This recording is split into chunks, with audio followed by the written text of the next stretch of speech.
네, 안녕하세요.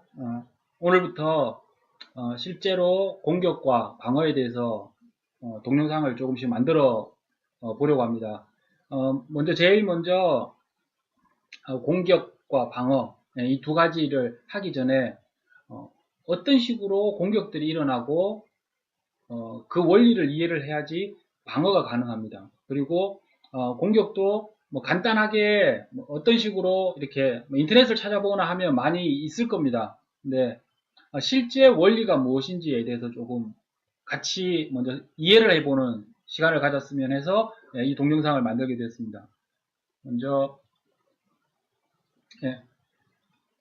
예, 한번 같이 보시면 보통 일단 웹 뭐 공격, 그 다음에 뭐 CS 프로그램 공격, 그리고 그것에 대한 방어 방법 뭐 이런 식으로 보통은 많이 나누는데요.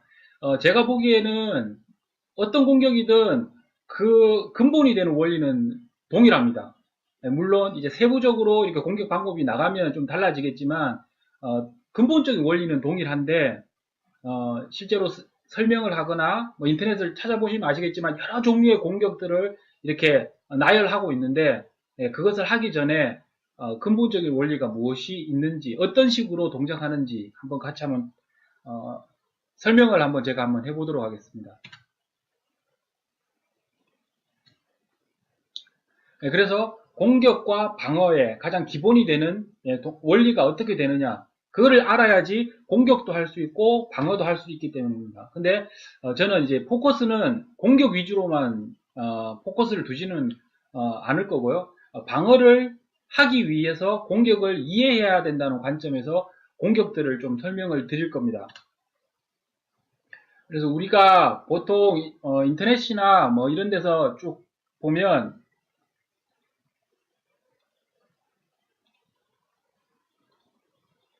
인터넷이나 이런 데 보면 이제 많은 공격들이 일어나서 뭐 신문에도 나고 뭐 이러는 여러 사고들이 일어납니다.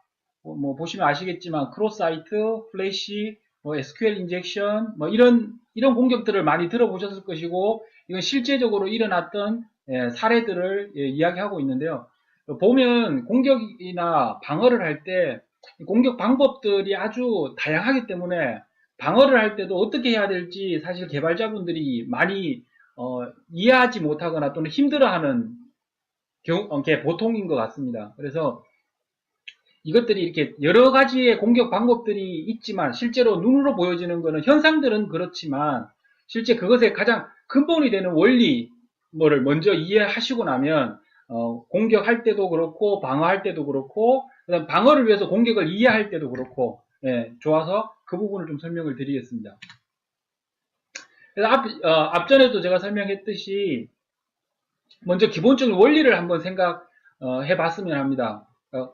먼저 우리가 이제 주제는 이제 공격보다는 이제 방어를 위한 공격이기 때문에 제가 처음에 개발을 해서 이제 모이에킹 쪽으로 넘어왔을 때 사실은 잘 이해가 되지 않았습니다. 그러니까 제가 개발 지금 들으시는 분 중에 개발자들도 있겠지만 내가 분명히 저는 이제 개발을 해봤기 때문에 어떻게 하는지 아는데 개발을 할 때 여러 가지 권한 관리부터 해서 여러 가지 것들을 해놨는데 이것들을 어떻게 공격이 가능할까? 그게 아주 쉽게 가능한가?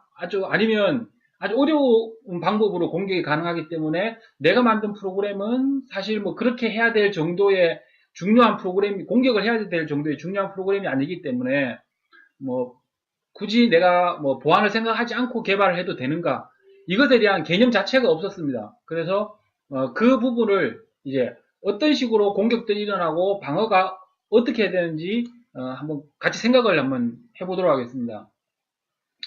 제가 이제 많이 이제 교육이나 이런 거 할 때 많이 이제 예로 드는 화면인데요.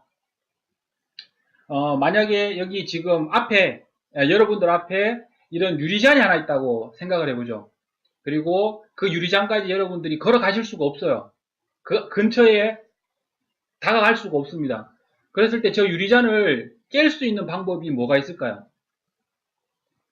우리가 보통 개발만 했던 사람이나 이런 경우 그 다음에 뭐 이렇게 모예킹이나 뭐 이런 것들을 많이 해보지 않은 사람들은 저 유리잔을 깰 때 보통 우리가 영화나 이런 데서 봤던 것처럼 어떤 초능력으로 깬다. 뭐 이런 것들을 상상을 합니다. 근데 실제로 저 유리잔을 깰 수 있는 방법은 물리적으로 힘을 가하지 않고는 깰 수가 없습니다. 그러니까 공격을 하는 사람들도 전부 다 저기에 어떻게 해서든 물리적인 힘을 가합니다. 예를 들어 아주 간단하게 생각해 보면 멀리 떨어져 있는 내가 다가갈 수 없는 물리적으로 다가갈 수 없는 저 컵을 깨려면 물리적으로 힘을 가할 수가 있어야 됩니다. 그러니까 돌을 던지면 되겠죠. 가장 아주 그냥 심플하게 생각해 보면 돌을 던지면 될 겁니다. 근데 개발만 해봤던 사람들은 이렇게도 생각합니다. 저는 제 경우가 보통 그랬으니까요. 저기다가 장풍을 쏠 것이다. 개발자는 여기서 얘기하는 장풍은 어떤 코믹한 요소를 말씀드리는 게 아니고 내가 모르는 아주 특이하거나 아주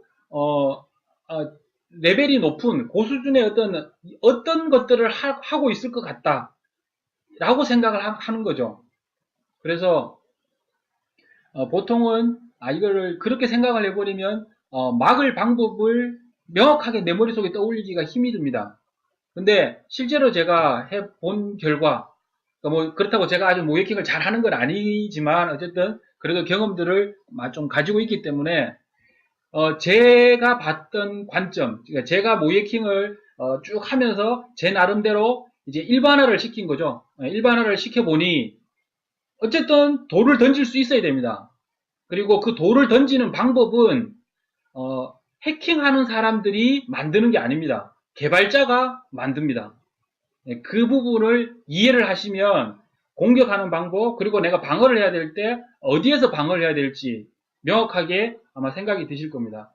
그러면 이 유리잔이 뒤쪽에서도 제가 계속 이 유리잔을 가지고 설명합니다. 원리는 딱 한 가지입니다. 제가 설명드리는 원리는 딱 한 가지입니다. 그거는 공격의 거의 70% 80%가 이 원리에 의해서 움직인다고 저는 보거든요. 제 관점에서는. 그것들을 제가 왜 그런지는 이제 조금씩 이제 설명을 드리도록 하겠습니다. 그러면 이제 보안 쪽을 좀 많이 오랫동안 하셨던 분들은 이게 아주 오래된 취약점인데요. CV나 뭐 이런 것들에 대해서는 나중에 한번 설명할 기회가 있으면 NIST에서 뭐 CV, CWE, CPEC 뭐 이런 그 규칙, 뭐 어떤 이런 관리를 하는 체계가 있습니다. 근데 여기서 2014년도에 160번째로 나타난 취약점이라는 뜻인데요. 찾은 취약점이라는 뜻인데 이 CV 취약점의 정확한 명칭은 CV 2014 160번인데 이것의 이제 다른 이름은 핫블리드라는 취약점입니다. 그러면 이 취약점 하나를 예를 가지고 제가 앞에서 말씀드렸던 돌을 던지는 방법 외에 우리 다른 방법으로 공격하지는 않는다라는 요 한 가지 원리, 그러니까 요 원리를 정말 맞는지를 한번 같이 한번 샘플로 한번 봤으면 합니다. 자, 얘가 어떻게 동작하는지를 먼저 설명을 드리겠습니다. 보통 이제 서버 프로그램이라는 걸 만듭니다. 그러니까 지금 이제 저는 설명을 이제 개발을 그렇게 많이 해보지 않고 개발에 대한 경험이 조금 있거나 보안에 대한 관심이 있는 수준에서 제가 설명을 좀 드리겠습니다. 보통 서버를 만들면 서버는 365일 24시간 계속 실행이 돼야 됩니다.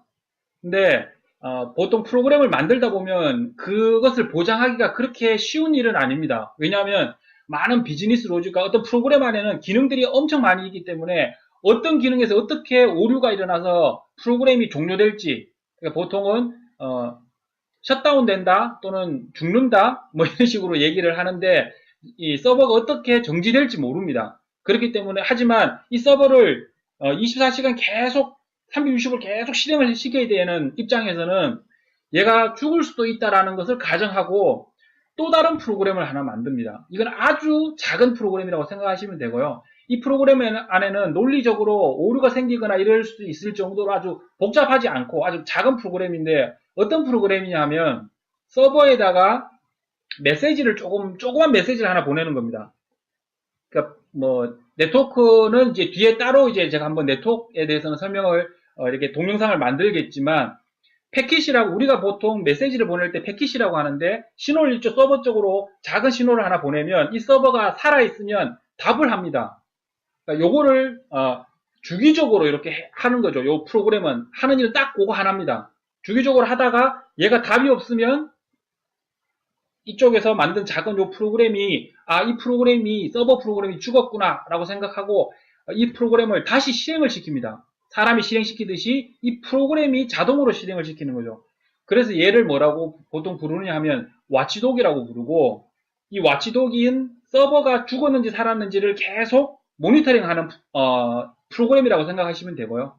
그러니까 이 프로그램이 서버한테 보통은 이게 뭐 1분에 한 번씩, 이거는 뭐 프로그램 하기 나름인데, 주기적으로 이렇게 패킷을 쐈을 때 이 패킷이 이 서버가 살았는지 죽었는지를 판단하는 사람 심장 뛰는 거랑 비슷하다. 그래서 이 패킷을 보통 뭐라고 얘기를 하느냐 하면 핫빗이라고 얘기를 합니다. 그런데 여기 보내는 요 핫빗에 취약점이 생겼다, 문제가 생겨서 공격을 해킹을 할 수 있다라고 해서 핫블리드라는 취약점의 요 이름을 가지게 됐습니다. 그래서 여기 보시면 얘가 와치독이라고 보시면 되고요. 이거는 일반적인 작은 프로그램, 그리고 우리가 공격하고자 하는 공격 대상 서버는 요 서버가 공격 대상 서버입니다. 근데 와치독이 물어보든지 다른 프로그램이 물어보든지 어쨌든 이 서버는 와치독이 보낸 메시지와 동일한 메시지를 보내면 대답을 하게 되어 있습니다.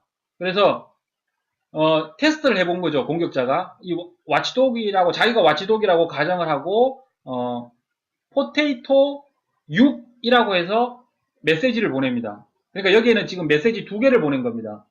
포테이토 6이라고 보냈을 때 이 서버가 살아있으면 포테이토라고 대답을 해줍니다. 그러면 이 와치독은 서버가 살아있구나 라고 생각을 하게 되고, 또 시간이 얼마 정도 일정 시간이 지나고 나서 와치독이 버드 4라는 문자를 보냅니다. 두 개의 파라미터, 이걸 이제 뒤에 가면 이제 얘기를 드리겠지만 두 개의 파라미터라고 보통 얘기를 하면 좋을 것 같고요.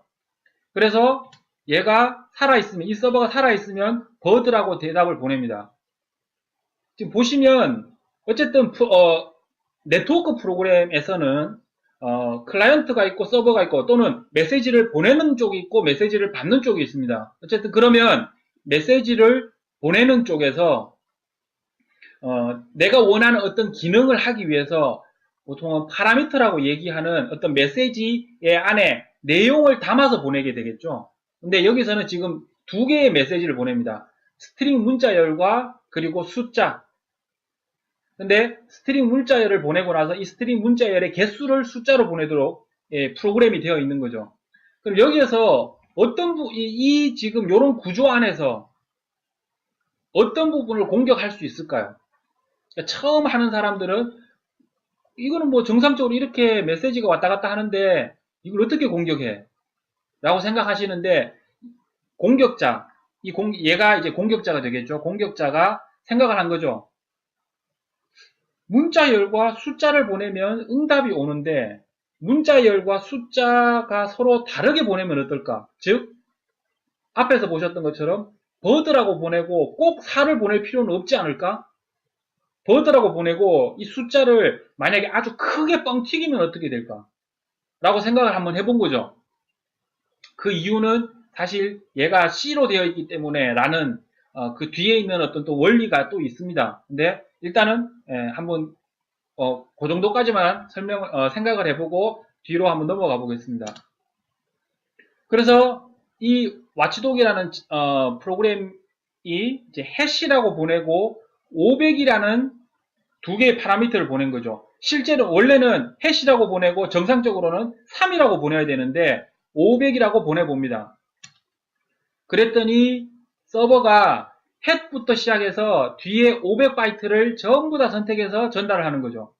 C 프로그램을 해보신 분들은 아시겠지만 C에서 스트링 카피를 하기 위해서, 또는 뭔가 데이터를 사용하기 위해서 카피를 하기 위해서는 메모리상에 버퍼를 잡고 그 버퍼의 포인터부터 시작해서 어떤 특정 길이까지의 데이터를 선택해서 이렇게 전달을 합니다. 일단 이 부분이 정확하게 이해가 되지 C를 잘 몰라서 이해되지 않더라도 어쨌든 이 프로그램이 숫자를 넘기면 그 숫자 길이만큼의 문자를 전달해주는 취약점이 있다라는 거를 이해를 하시면 됩니다. 그래서 넘겨주면 이 부분에서 데이터들을 전부 다 받을 수 있고, 이 상황에서 실제로 한번 이런 간단하게 파이썬으로 똑같은 와치독과 동일한 기능을 하도록 하는 작은 프로그램을 파이썬으로 하나 만든 다음에 대상 웹 서버에다가 전달을 해보면, 즉 HTTPS, 우리가 알고 있는 그 왜 암호화를 하기 위해서, 통신 구간의 암호화를 하기 위해서 왜 HTTP가 있고 HTTPS가 있죠. 그래서 이것도 이제 뒤에 펀더멘탈 쪽에서, 시스템 펀더멘탈이나 뭐 이런 쪽에서 따로 한번 동영상을 만들긴 하겠지만, 지금은 그냥 HTTPS라고 생각하시면 좋을 것 같아요. 그래서 이 서버가 실제로 SSL 서버라는 서버가 하는 일이 뭐냐 하면, 우리가 HTTPS 통신을 할 때 이 서버가 평문을 암호로 바꿔줍니다. 암호를 바꿔주고 또 암호문이 넘어오면 그걸 평문으로 바꿔주는, 그러니까 암호화 모듈이라고 생각하시면 좋을 것 같습니다. 그래서 얘가 암호화가 되기 때문에 메모리 안에 어떤 중요한 정보가 있느냐 하면요, 암호화 서버이기 때문에 키가 들어 있습니다. 암호를 하고 암호를 풀기 위한 키가 들어 있습니다. 그래서 500이라고 던지면 500바이트를 전달을 해주면 메모리 상에 어딘가에는 분명히 키가 저장이 되어 있을 것이고, 그 키가 공격자한테 넘어온다는 거죠. 이렇게 했을 때 생기는 문제점은 뭘까요? 얘가 암호화 서버이기 때문에 아주 심각한 문제를 일으킵니다. 뭐 특별한 문제를 안 일으키는 것처럼 보이실 수도 있지만, 실제로 이제 조금씩 해보시면 이제 이해가 되시겠지만, 심각한 문제를 일으키는데, 어떤 문제를 일으키느냐 하면, 저 서버 안에 키를 내가 가지고만 있으면 저 서버와 통신하는 모든 사람의 메시지를 내가 볼 수 있다라는 거죠. 암호물을 모두 다 풀어버릴 수 있다라는 겁니다. 그래서 이건 아주 심각한, 그때도 저게 최초에 발견되었던 2014년도에도 저게 엄청나게 사회적인 문제가 됐던 취약점이거든요. 그래서 그렇지만 실제로 제가 이렇게 설명을 드린 원리를 생각해 보시면 크게 어렵게 공격하는 방법은 어렵지가 않습니다. 그리고 그 원리를 알고 나면 이 취약점이, 이 공격이 쉬운 공격이라는 걸 아실 거예요.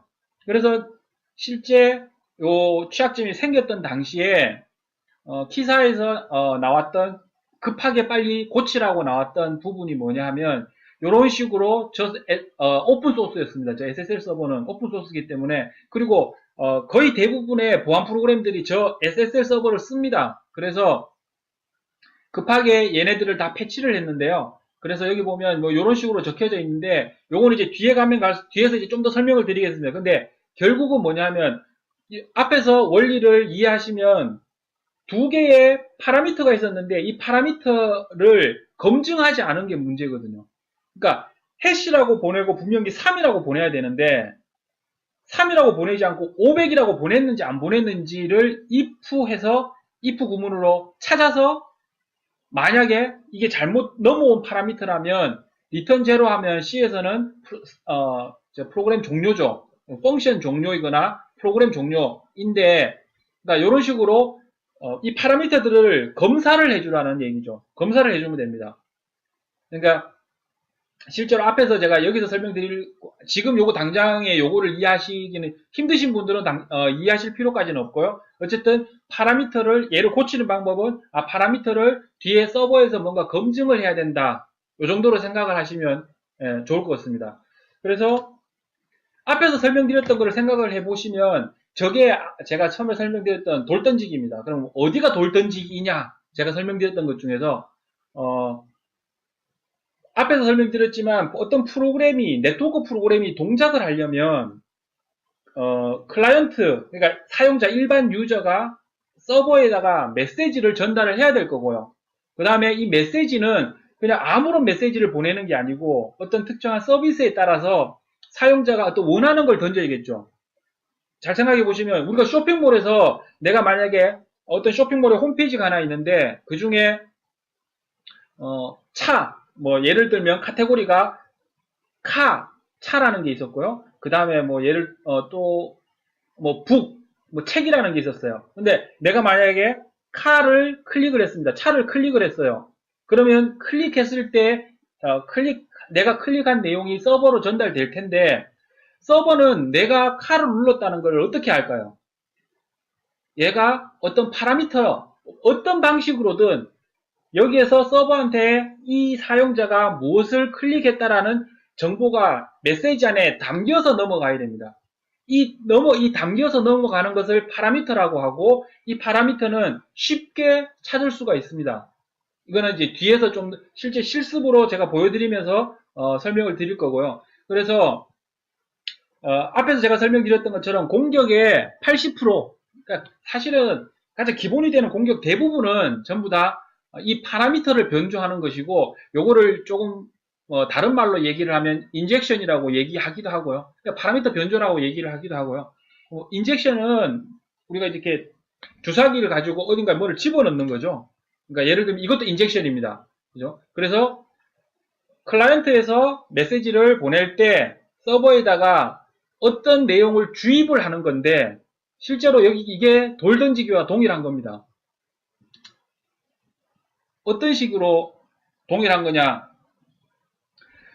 특정한 영역, 그러니까 파라미터를, 예를 들어 어떤 A라는 파라미터를 서버 측으로 전달을 하게끔 개발자가 개발해 놓은 겁니다. 이거는 유저가 개발할 수 없는 부분, 그러니까 유저가 바꿀 수 없는 부분, 이 부분은 바꿀 수 없는데, 개발자가 개발해 놓은 그 통로를 통해서 어떤 특정한 메시지가 전달이 될 텐데, 이 메시지를 바꾸는 거죠.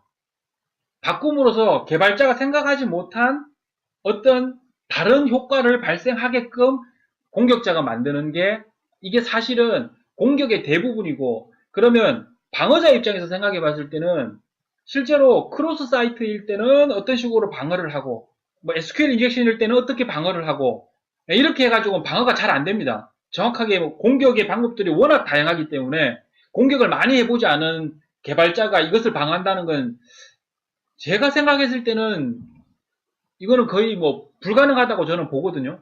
그런데 실제 우리가 지금 인터넷상이나 여러 교육을 통해서 설명해 주는 것은, 크로스일 때는 이렇게 맞고, 뭐 SQL 인젝션일 때는 이렇게 맞고, 뭐 이런 식으로 되어 있습니다.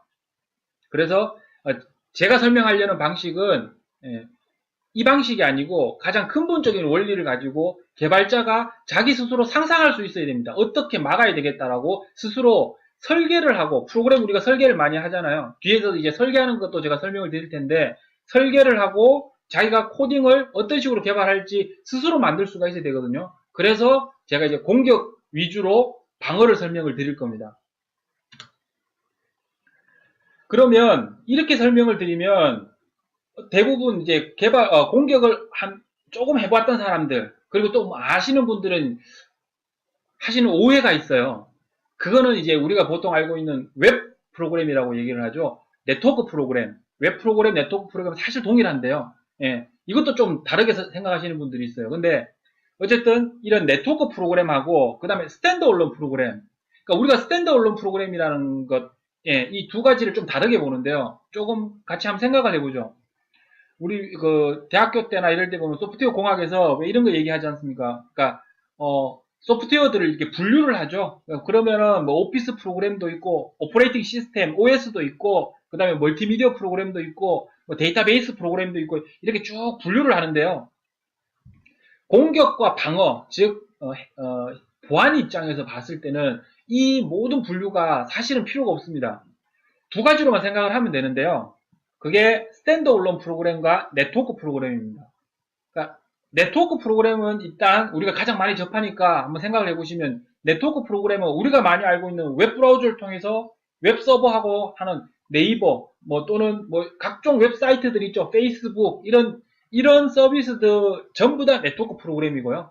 그죠? 뭔가 인터넷을 통해서 서버에다가 뭔가를 전달해서 내가 메시지를 받아서 화면에서 뭔가를 보여줘, 내 친구들 정보도 보고, 뭐 이런 페이스북이라든지 또는 구글이나 네이버처럼 뭐 검색어를 입력하면 인터넷상에 있는 웹사이트 중에 뭐 그런 단어가 들어있는 사이트를 검색을 해준다든지, 뭐 이런 프로그램들, 즉 이걸 보통은 클라이언트 서버라고 얘기를 하는데요.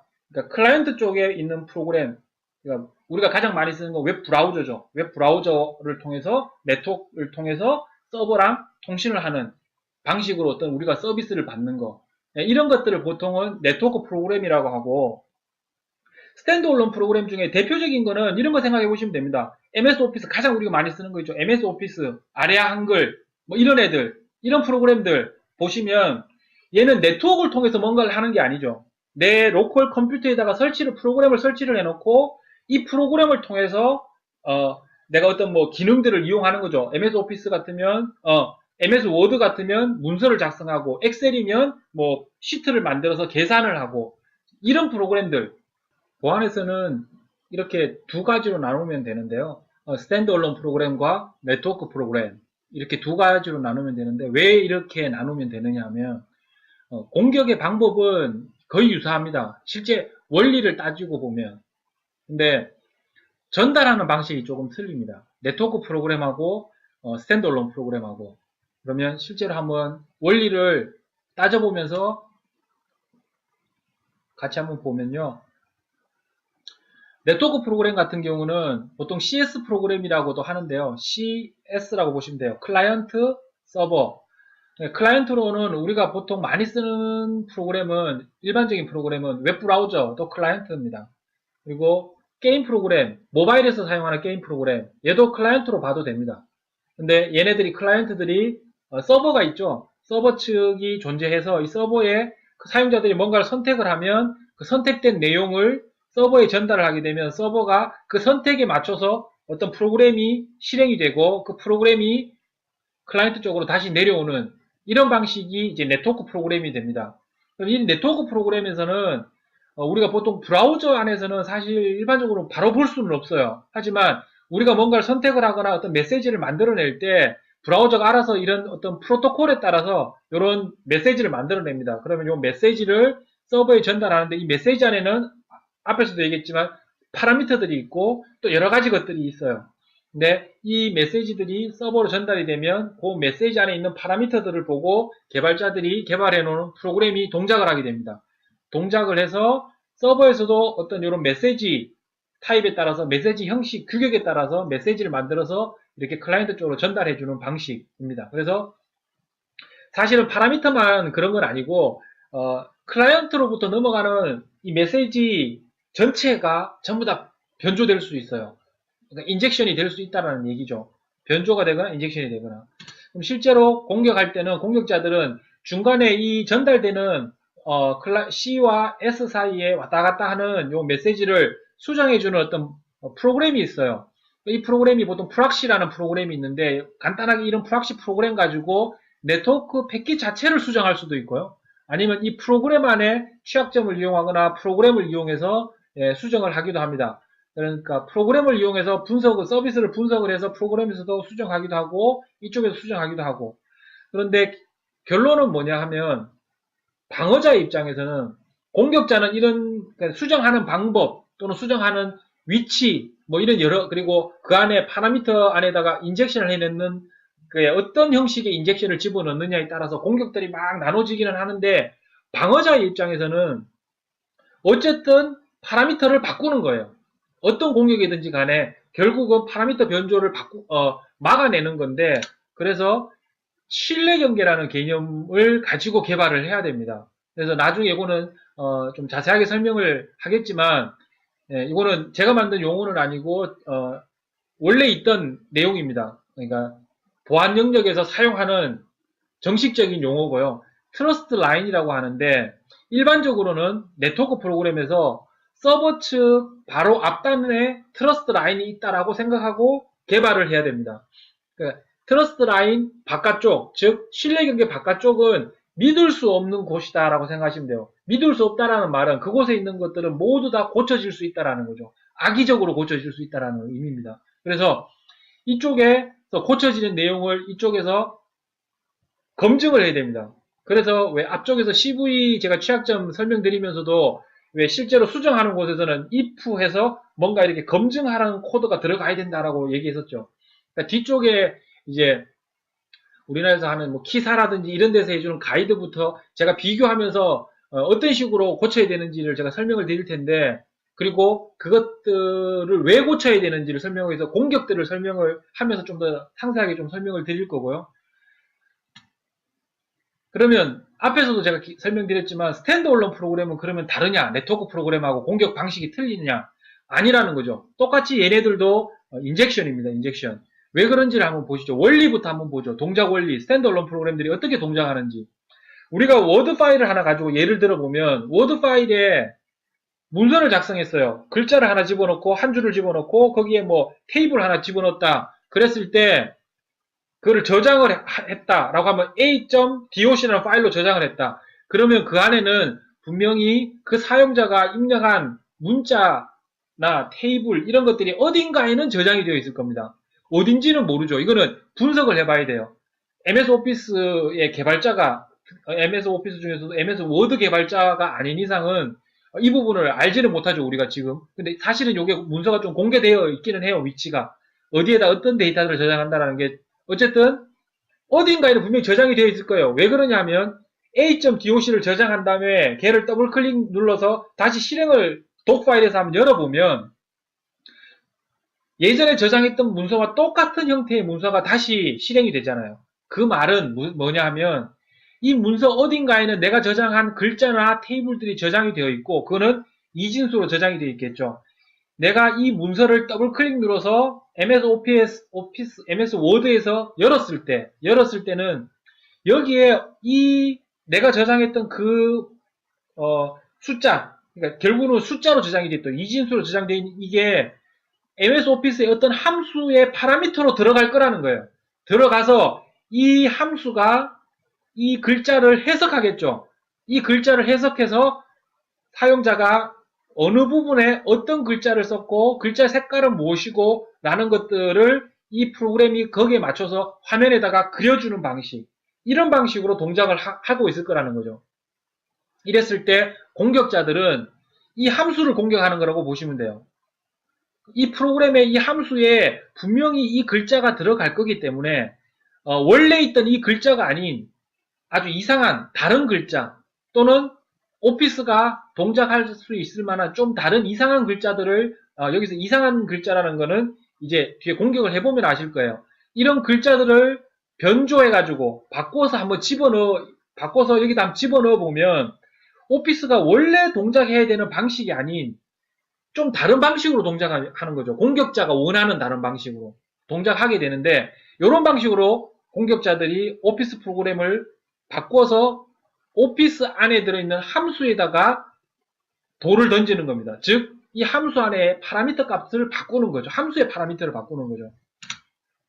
근데 얘는 스탠드얼론 프로그램하고 네트워크 프로그램 틀린 것은 네트워크 프로그램은 네트워크로 전달되는 과정에서 이 네트워크 패킷 자체를 바꿔버리는 거기 때문에 바꾸기만 하면 서버로 전달이 됩니다. 그래서 내가 최종적으로 목적으로 하는 이 타겟인 서버를 공격할 수 있는 거죠. 하지만 MS 오피스는 스탠드얼론 프로그램이기 때문에 내가 이 오피스의 동작 원리를 이해를 해서 어느 영역을 바꿨더니 오피스가 좀 이상하게 동작하고 내가 원하는 방향으로 어떻게 할 수 있을 것 같다 라고 해서 이 영역을 알아서 영역을 고쳤다 하더라도 내가 원하는 거는 내 컴퓨터가 공격당하기를 원하는 게 아니고 내가 원하는 어떤 타겟이 있을 거라는 거죠. 상대가 있을 것이고 이 상대한테 상대 컴퓨터에 있는 오피스에서 그 기능이 동작을 해야 되거든요.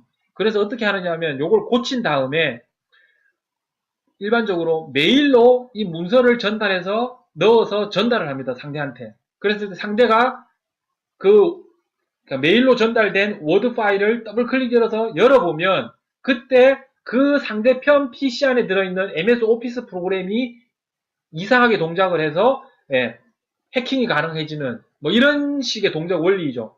하지만 전달 방식이 틀리다는 것 뿐이지 MS 오피스 프로그램의 특정한 함수의 파라미터를 바꿔 파라미터에다가 인젝션을 한다라는 거는 똑같은 원리입니다. 그래서 스탠드얼론 프로그램이나 네트워크 프로그램이나 전부 다 공격은 거의 7, 80%가 인젝션이라는 거죠. 나머지 방법들도 물론 있기 때문에 제가 한 7, 80% 하지만 일반적으로 대부분의 공격들은 이 인젝션을 이용해서 이루어졌던 것입니다. 자, 그러면 여기서도 마찬가지로 신뢰 연계라는 걸 가지고 개발을 해야 되는데요. 스탠드얼론 프로그램을 개발하는 개발자일 경우에는 내가 개발하고 있는 이 프로그램 바깥쪽 이거는 그러니까 그 컴퓨터 안에 들어있는 다른 애들도 믿어서는 안 돼요. 내 프로그램만 딱 믿어야 되는 거죠. 근데 이거는 뒤에서 이제 이런 시큐어 코딩 관련해서는 실제로 시큐어 코딩을 하면서 설명을 드릴 거고 그러면 지금까지 설명드렸던 걸 보시면 결론은 한 가지입니다. 제가 이 한 가지를 설명드리기 위해서 계속 부연적인 설명을 드렸던 거였고요. 공격은 인젝션이고요. 방어자 입장에서는 인젝션을 막는 겁니다.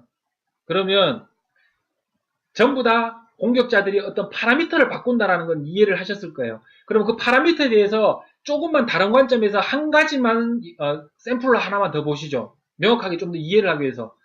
예, 그러면 이 권한 관리 쪽과 관련되어 있는 거. 예를 들면 서비스를 이런 서비스를 한번 생각을 해보죠. 쇼핑몰이 있습니다. 쇼핑몰에 사용자들이 많이 있겠죠. 많이 있는데 거기에 장바구니가 있습니다. 그러면 A라는 사용자가 넣은 장바구니 안에 집어넣은 게 다를 거고 B라는 사용자가 장바구니 안에 넣은 게 다를 거예요. 그런데 항상 나는 왜 쇼핑몰을 써보시면 내가 장바구니에 넣은 거 외에 다른 걸 한 번도 보신 적이 없죠. 근데 그게 어떻게 동작하고 있을지를 한번 고민해 보시면 앞에서 제가 설명드렸던 거를 머릿속에 한번 생각을 해보시면 분명히 뭔가 파라미터가 전달은 되고 있을 거예요. 그죠? 서버가 분명히 나라는 걸 알고 있고 내가 어떤 장바구니에 어떤 상품을 넣고 싶다라는 걸 알고 있는 상황이니까. 그러면 이런 것들과 관련해서 요 장바구니 안에서 한번 생각해보죠. 그러면 권한이라는 게 분명히 있을 거예요. A라는 사용자한테 보여줘야 될 화면, B라는 사용자한테 보여줘야 될 장바구니 화면. 이게 서로 다르다는 거죠. 이게 어떻게 동작하고 있을까? 요때 생길 수 있는 문제점, 요런 서비스들이 생길 수 있는 문제점들을 한번 생각해 보시면 여기에 성이 하나 있다고 생각해 보세요. 요거를 조금 은유적으로 좀 다르게 먼저 이해를 하고 보자는 거죠. 은유적으로 보시면 여기 성이 하나 있는데 성 앞에 지키는 사람이 있습니다. 예, 이 사람을 내가 통과를 해서 이 성 안에 들어가야 돼요. 그랬을 때 이 사람이 어떤 식으로 행동하는지를 한번 생각을 해보죠. 하는 게 가장 올바른지. 만약에 제가 여기 앞에 왔어요. 이 사람 앞에 이렇게 섰어요. 서서 이 사람한테 이렇게 얘기를 합니다. 자, 나는 왕이고 이름은 녹천이야. 예를 들면 이 성의 왕의 이름이 녹천이라고 할게요. 그러면 나는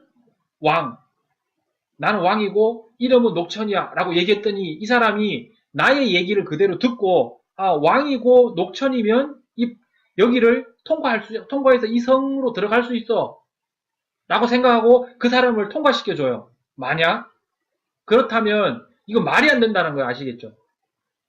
왜냐하면 앞에서 와서 내가 그러면 실제 왕이 아닌 다른 사람이 와서 그냥 그 사람이 나 왕이고 왕의 이름만 알고 있으면 나 녹천이야 라고 얘기를 하면 이 사람은 다 통과시켜준다는 거잖아요. 그랬을 때 문제가 분명히 생기겠죠. 이거는 보안상 허점이 있다는 걸 아시겠죠. 근데 사람이 이렇게 말로 하면 이게 허점이라는 걸 확실하게 알 수 있어요. 근데 이걸 프로그램적으로 놓고 보면 개발자들도 이게 좀 이상하다라는 거를 잘 생각을 못해요. 자, 보세요. 여기에 캐슬닷컴이라는 게 이 성이라고 생각을 해보시고 거기에 가디언이라는 서비스가 있어요. 이 사람이 서비스인 거죠. 여기를 통과시키고 말지를 판단해주는 서비스를 해주는 사람이에요. 이 사람이. 근데 이게 우리가 알고 있는 이 공격해야 될 프로그램 세계에서 보자면 이 사람이 하나의 프로그램이라고 보시면 됩니다. 이 프로그램한테 이렇게 두 개의 파라미터를 전달하는 겁니다. 이 사람한테 내가 말하는 것과 똑같아요. 유저는 게스트 1이고 권한은 어드민이야 라고 이 사람한테 얘기를 하는 거죠. 즉 가디언이라는 서비스한테 얘기를 하는 겁니다. 그랬을 때 이 가디언이라는 서비스가 이 두 개를 그대로 믿고 이 두 개는 어디에서 왔나요? 실내 경계 바깥에서 왔죠. 아까도 말했지만 서버 쪽 바깥쪽은 전부 다 실내 경계 바깥이에요. 그러면 이 실내 경계 바깥에서 온 이 두 파라미터를 믿고 그대로 동작을 해주면 그때 해킹이 가능해지는 거죠. 그래서 거의 공격들은 얘는 지금 돌을 가지고 던지진 않았지만 어쨌든 이 로직을 이용한 거예요. 로직의 허점을 응용한 거죠. 이런 식으로 개발되어 있는 게 많이 있다는 거죠. 그래서 실제로 모의 해킹을 나가거나 실제로 사이트를 해킹을 할 때 이런 방법에 의해서 해킹되는 경우가 꽤 많습니다.